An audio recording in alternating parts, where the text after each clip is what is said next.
Welcome back to this special edition of Hannity. Democrats have been inching closer to their Green New Deal dream of banning gas-powered cooking appliances. But their big stars, well, they seem to have no problem using them.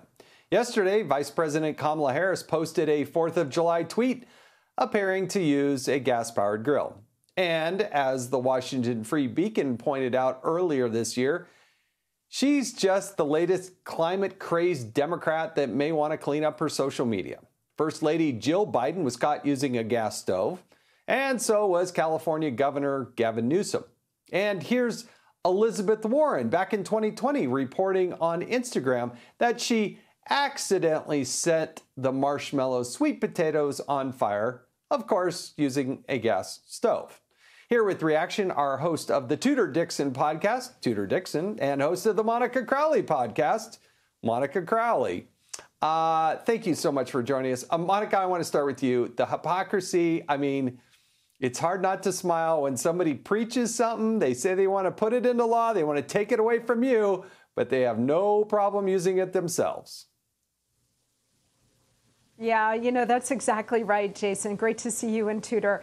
Look, we on our side spend a lot of time complaining about left-wing hypocrisy, but honestly, I think it's a huge waste of time. And the reason it's a waste of time is because the left doesn't care about hypocrisy. They don't care about being called hypocrites. They just plow on with their agenda.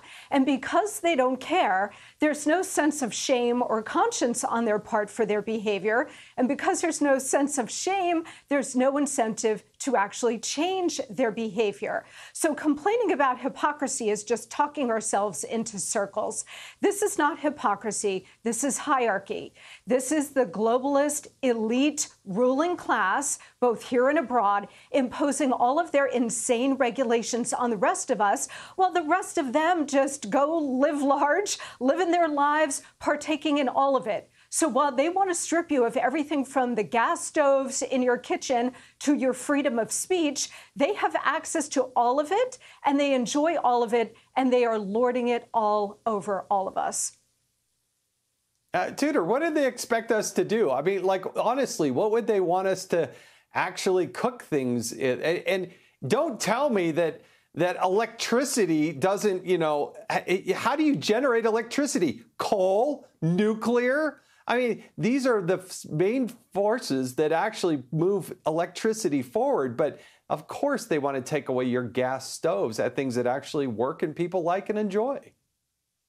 Of course, it doesn't matter. It's just like electric vehicles. It doesn't matter if you can actually charge it. That's what you have to use from now on. But let's face it, Monica's right. It doesn't matter what they do. This is Gavin Newsom's French Laundry. This is John Kerry's private jets. This is Gretchen Whitmer's trip to Florida when no one was allowed to leave the state.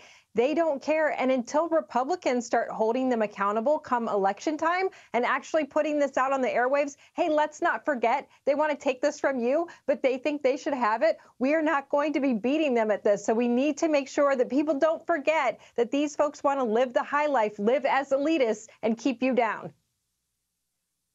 It really is about the power, isn't it? I mean, you mentioned that, Monica, but they want the power. But I don't understand their end game and why they think that this is appealing to the average American. Well, they don't care about the average American. I think that much is clear. And it is all about power and control. And the end game, Jason and Tudor, is exactly this. They want to fundamentally transform the United States. And in order to do that, in order to move us away from individual liberty and economic freedom, they have to transform us into a more collectivist, Marxist kind of model. The best and fastest way to get there is by attacking the energy sector, because that is the biggest lever available to them to leverage the U.S. economy into this new model. So by attacking fossil fuels, by putting the squeeze on electricity and everything that we all use and that keeps the U.S. economy humming, by attacking that, that's the best way and most efficient way for the left to bring this country to its knees and then fundamentally transform it and then ultimately get to a one world style government with the globalists governing all of it.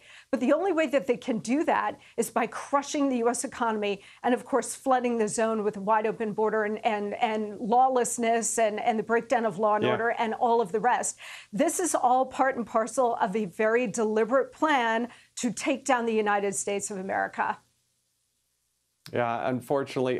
Tudor, I wish I had more time, but we don't. We got to go. So more of this special edition of Hannity right after the break.